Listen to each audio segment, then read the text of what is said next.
Olá, turma, boa noite. Vamos lá para a nossa terceira aula. Vamos pegar a nossa apostila, página 8, e vamos começar a fazer a nossa leitura, ok? Vamos lá. Nenhum texto didático escrito para os alunos de um estado brasileiro ou escrito para ser usado em todos os países é dirigido especificamente para o leitor que dele se utiliza. Ou seja, o livro ele é feito universalmente para que todos os lugares possam fazer essa leitura. Então, não é um livro específico para aquela região ou para aquele estado. Então, vamos entender isso daí.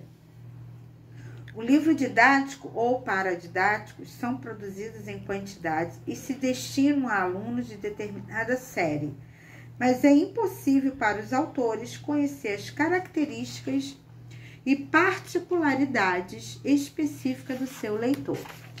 A situação é claramente diferente quando se refere a uma revisão. A compra dela não é imposta, nem adotada.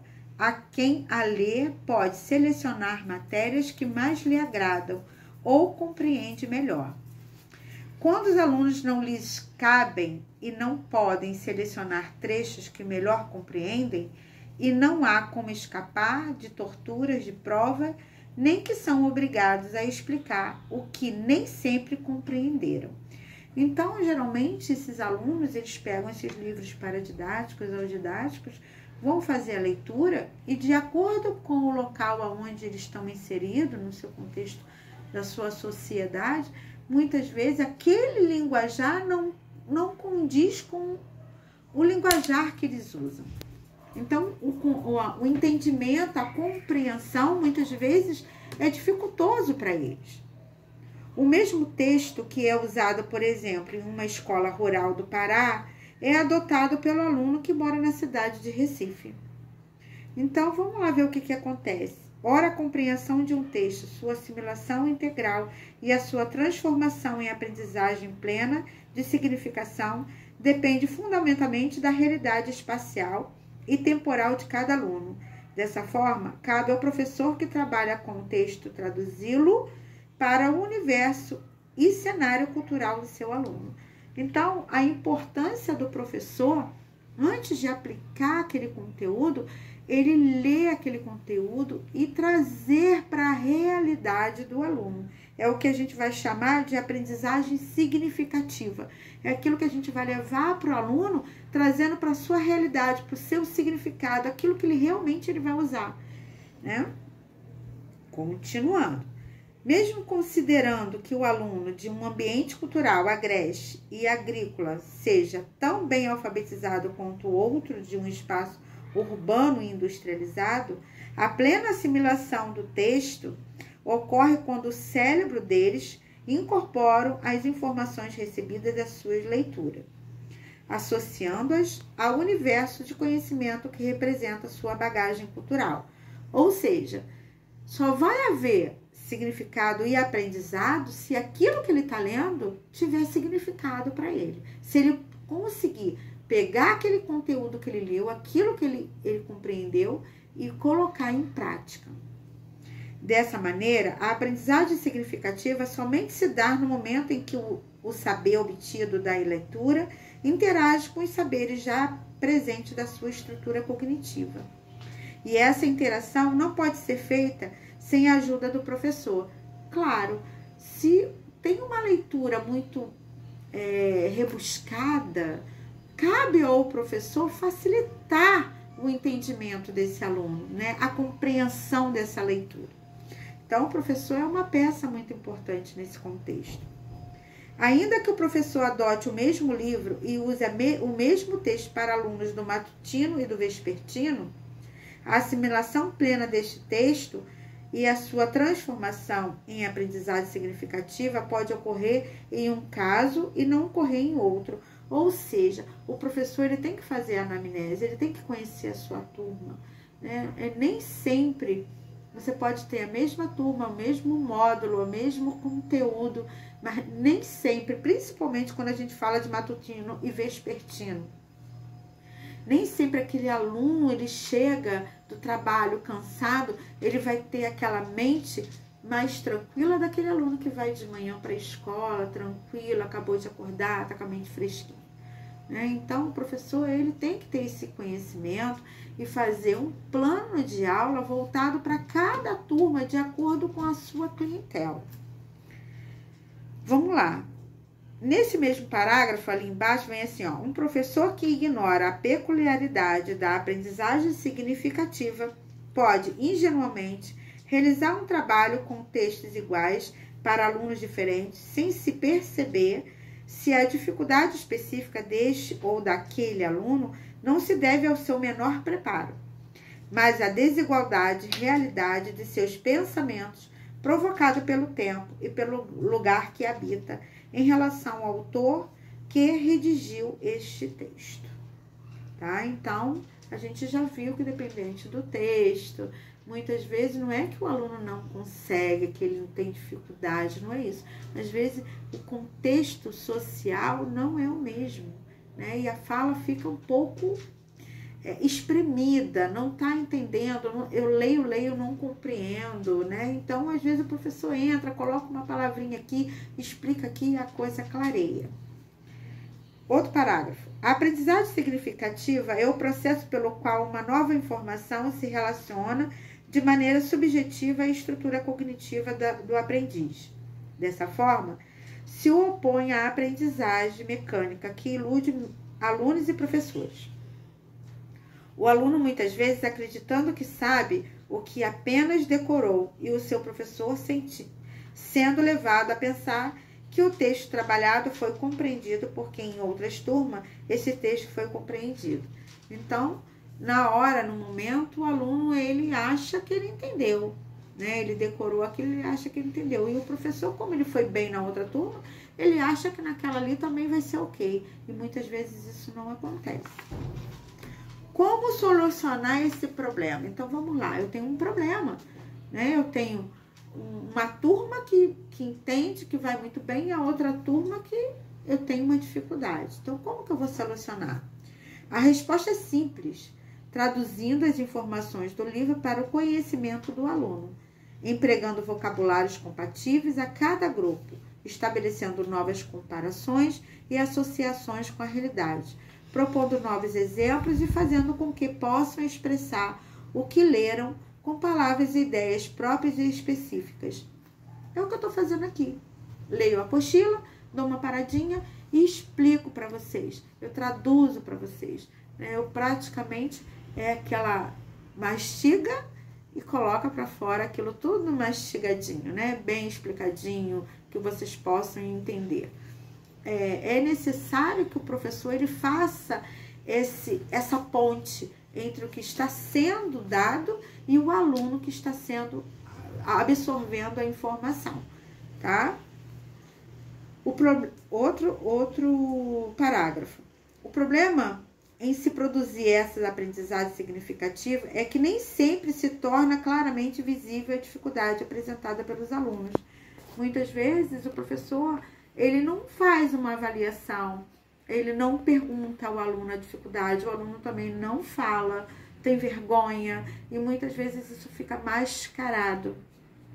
Então, é muito difícil a gente chegar nesse contexto. Por isso que eu acho tão importante no final da nossa aula eu colocar lá, pena que nem todos os alunos fazem avaliação. Eu nem sei se vocês ficam até o final da minha aula, mas eu sinto essa falta, né, desse retorno, desse feedback, como foi a aula, vocês entenderam, ver o vídeo, colocar com a palavra de vocês o que vocês entenderam. Porque aí sim eu vou saber se o que está sendo passado está sendo assimilado por vocês. A compreensão, outro parágrafo. A compreensão do texto do livro didático ou paradidático somente é concretizado pelo aluno quando ele a transforma, ajustando-a em seu vocabulário e as suas ideias. Por essa razão, é essencial que o professor seja um atento pesquisador dos saberes que o aluno possui. Saberes esses conquistados no cotidiano, nas emoções e nas relações com as pessoas e no olhar sobre as coisas e fazer dos conhecimentos, os ganchos, né? Para associá-lo aos temas estudados nos livros. Ou seja, essa anamnese é importante que o professor faça. ele tem que conhecer esse aluno, ele tem que estar sempre buscando, sabendo qual a informação, o que o aluno entendeu do assunto, colocar, pedir para que o aluno fale, exponha o seu entendimento. Então, vamos lá. Considerando assim como o cérebro registra o assunto e a aprendizagem significativa, cada capítulo ou página do livro trabalhado não pode dispensar essas traduções provocadas pelo professor como desafio. Exemplos: interrogações e sistemáticas, avaliação do processo de assimilação dos alunos, tudo isso, né, vai fazer com que o professor tenha esse feedback. Essa forma de trabalhar texto leva mais tempo que a sua rápida leitura? Claro que sim. Né? No momento que você faz uma rápida leitura e acabou, vai levar muito menos tempo do que essa leitura que eu estou fazendo aqui, que eu estou passando para vocês, paro, e depois vocês, se a gente estivesse numa aula, como que eu posso dizer, presencial, automaticamente a gente ia ter esse feedback na hora. O que vocês entenderam? O que vocês acharam? Como pode ser? Como não pode ser? Então, isso a gente ia ter essa troca. Aí vem assim, ó, mas de que adianta correr assim a matéria? O que adianta fazer uma leitura rápida se eu não tenho esse retorno? Se eu não sei se houve aprendizado ou não? O professor se ilude os alunos e, mais tarde, esgotado por seus fracassos, substitui o livro por outros de outros autores e editoras, sem se dar conta de que o problema central não está no texto, não está no aluno, nem mesmo na aula, mas na maneira como uso para produzir aprendizagem. Ou seja, é necessário que o professor entenda que a dificuldade, muitas vezes, não está na leitura, não está no professor, não está no aluno. Às vezes está naquele vocabulário que você usa, de como chegar até o seu aluno, né? Esse aprendizado chegar livre, limpo na mente desse aluno. Outro parágrafo. Muitas vezes não é dada ao professor a oportunidade de avaliar o material pedagógico que utiliza nas aulas. Isso é muito difícil acontecer, mas quando acontece, isso já é um ganho muito grande. Mas mesmo que não exista oportunidade de opção, é importante que o professor possa dispor de alguns critérios para avaliar o livro que usa, pois o seu julgamento, quando criterioso e profundo, pode ajudar a escola na aprovação e a seleção do material que possam ser significativos para a aprendizagem do aluno. Nesse sentido, apresentamos a seguir esses critérios que que sempre serão de validade maior se utilizado por uma equipe docente. Em síntese, um bom sistema de avaliação de texto, independente da disciplina escolar para os quais são destinados, apresenta algumas características comuns, entre os quais é importante destacar. Então, vamos lá. Na nossa última página, vem alguns itens que a gente destacou. O texto se apresenta formativo. Traz benefícios ao aluno, situando seu progresso e seus limites. E destaca os pontos em que necessita maior empenho e dedicação. Propõe desafio de diferentes padrões de dificuldade. E, dessa forma, pode atender alunos mais ou menos adiantados. O texto está escrito na linguagem compatível. Terceiro, suas ilustrações são contextualizadas ao todo e dessa forma pode ser interpretado sem restrições. Possui um glossário que facilita a busca pelos alunos. Quarto, é global e assim permite avaliações não apenas sobre o avanço conquistado pelo aluno na disciplina, mas também sobre seus interesses e suas motivações, suas necessidades e habilidades em que melhor e pior se apresenta. Além dos conteúdos conceituais, propõe desafios inteligentes que estimulam ações atitudinais e procedimentais. 5. O texto é amplo e sugere pesquisas, apresentando exercícios como os níveis de dificuldades diversificados, de forma a ajustar-se a alunos mais ou menos habilidosos. 3, né? 6. Vamos lá, no 6. É explícito quando as competências que busca desenvolver capítulo a capítulo e explora suas compreensões através de diferentes habilidades. 7. Não apresenta as ideias preconceituais ou excludentes e não insiste na tendência de buscar transformar fatos, circunstâncias em generalização minimalistas. 8. É diversificado, agrega diferentes fontes de informações e assim considera o aluno nos trabalhos individuais e em grupo, em seu empenho em apresentar tarefas desafiadoras e em sua participação protagonística em cada uma das aulas ministradas. Me perdi. 1, 2, 3, 4, 5, 6, 7, 8. Vou para a 9. É integrador, leva em conta a diversidade cultural e linguística do aluno e a sua situação. E é interessante tanto para o aluno mais adiantado como para aquele com dificuldades mais específicas.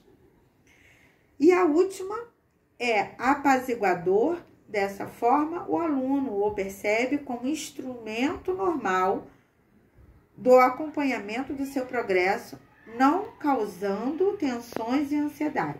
Apresenta-se mais fácil no início e seu padrão de desafios aumenta à medida em que o aluno desenvolve seu processo de aprendizagem.